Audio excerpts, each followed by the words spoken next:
Evening all, happy Friday and welcome back to another horrific review. I've got an interesting one tonight, just dropped in Shudder, so I thought I'd check it out. The Final Wish, really good one.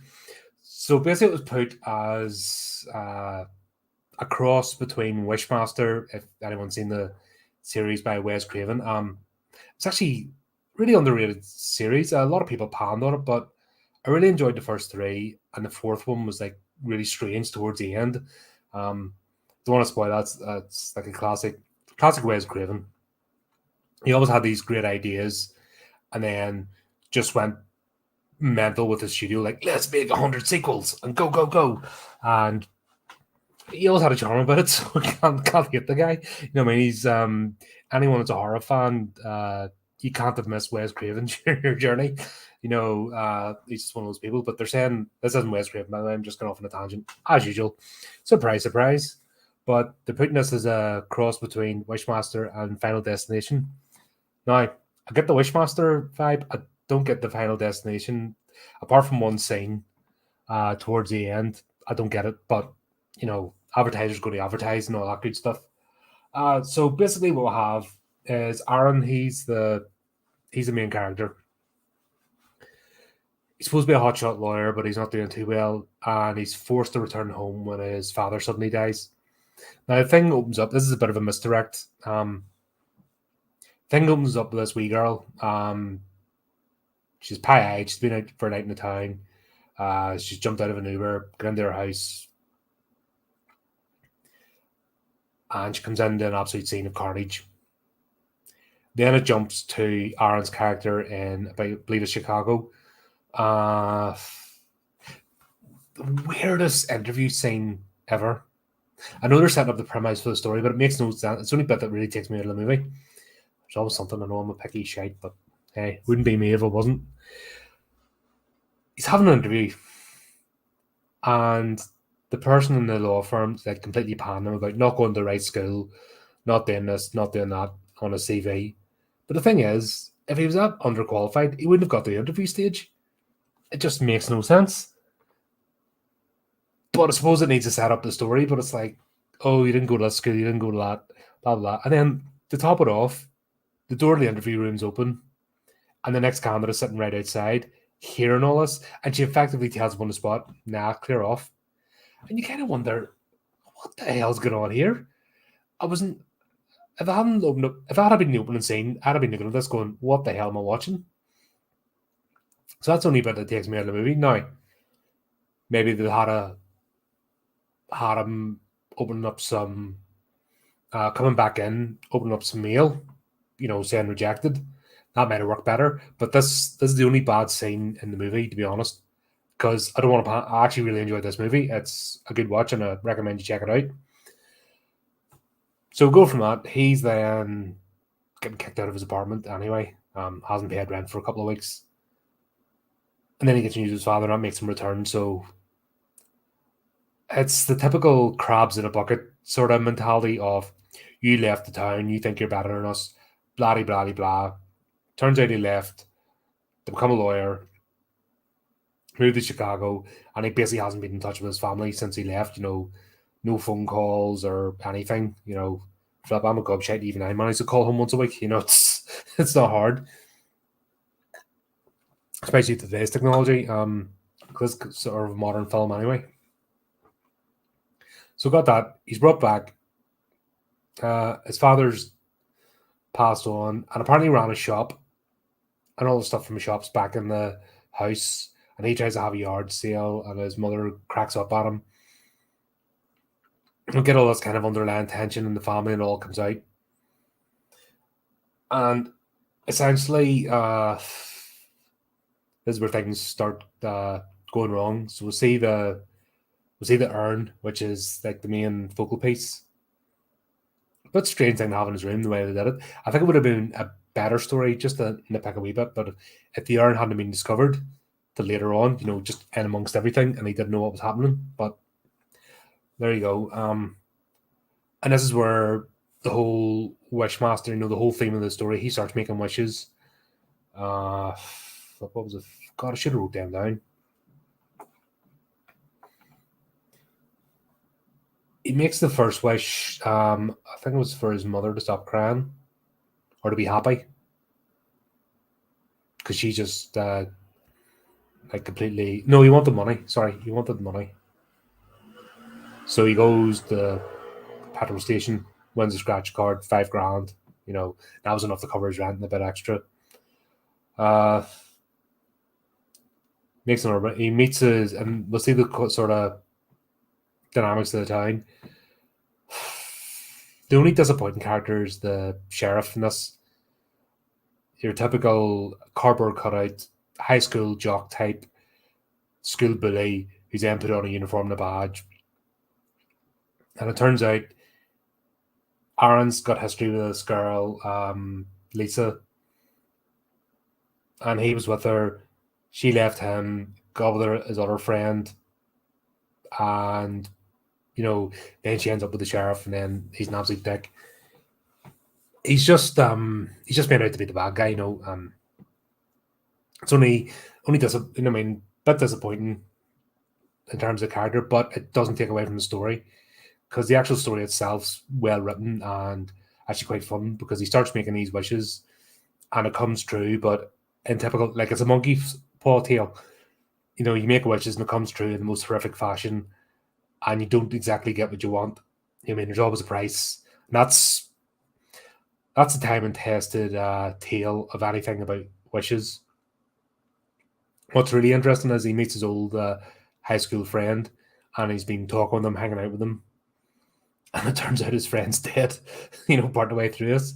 Sorry for spoilers, but just going through the story. But it turns out his friend's actually died a year before, and he didn't even know about it. So this guy isn't the best.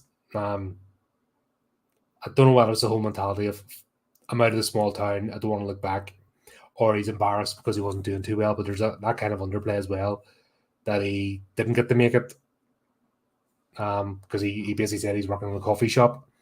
So obviously you're working in a coffee shop, you're only doing a few hours, you're not earning the money to go back and forward to town. And if you're trying to make it up as if you're successful, you don't want people to know that. It's Friday night, so beer time. Yeah, so all that plays out. We see the resentment between him and God, what's his name? Derek. I think it's Derek. Is the lawman. Sorry, I got the characters messed up, but yeah, got all underplay, and then jealousy comes in because Lisa starts seeing him again. Not romantically, but starts hanging out with him. She's been having out with his mother. All that kind of good stuff. But the interesting thing is, this time, instead of just being a airy-fairy entity, the djinn actually has a presence. So I find out that it's a djinn, and it's actively messing with him to make him make wishes. And the whole idea is, if you make 7 wishes, you lose your soul. We then start delving into the backstory of the previous owner of the urn. Can't remember. They went to the library and stuff. They started looking up, and they discovered it's the urn. It's a wee bit quick in my like, but still, it's not an overly long story. So it's not like a 5-hour flipping movie, which you see a lot these days. So it's cool enough. The pace kind of goes along. We get Tony Todd in this, which is absolutely fantastic. And his character's a fantastic name, Colin. You know what I mean? What a brilliant name to pick for a character. You did right there. But yeah, he's sort of the guardian of the lore. He works in the library.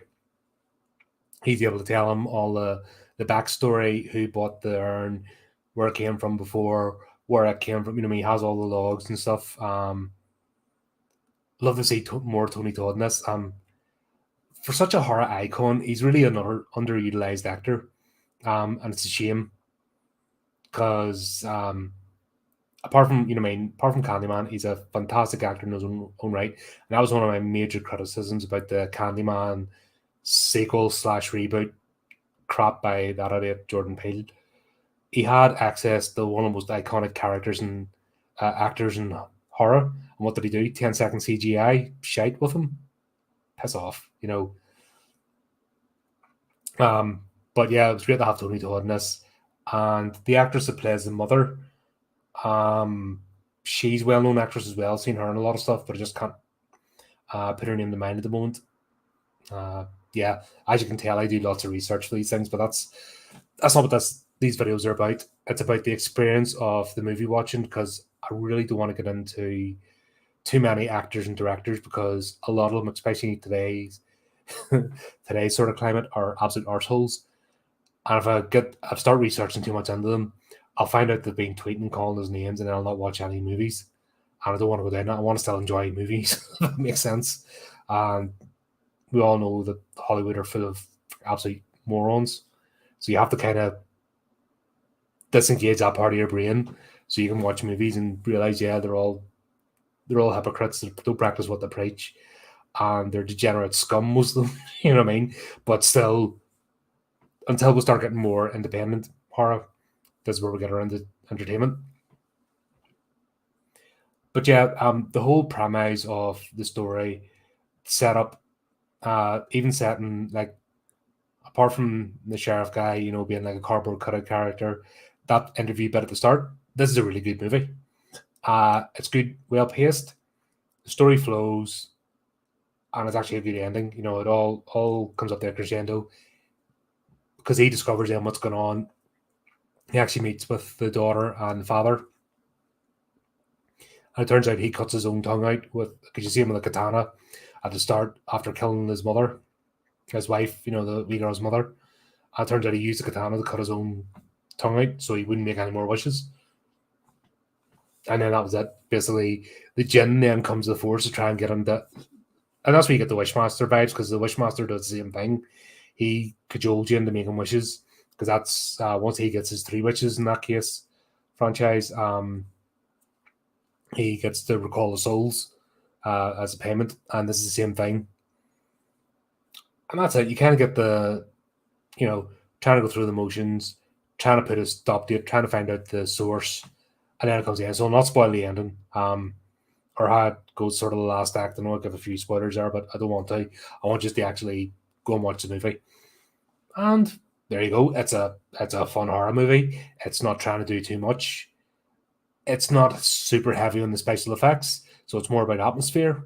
But the special effects that are there are done really well. So it's not your typical CGI fest of like really ropey. It's not like Sinister. Like the CGI in those movies are awful and really horrendous and make you cringe. It's actually a lot of practical effects, and I think maybe a wee bit of CG thrown in, but it's done really well and it's very atmospheric. So there you go. That was The Final Wish. I highly recommend you check it out. It's a fun movie. You're not wasting your time watching it. And yeah, go check it out. If you've seen it, you agree or disagree, let me know in the comments. Always good to hear some opinions. Let's have a chat about it, because that's what this is all about at the end of the day. Let's have a chat about movies, get this love back for, the storytelling and plots and that, and bring a wee bit of that back into the world again, because I think we need some of it. And there you go. Until next time, folks, keep it creepy, keep it horrific.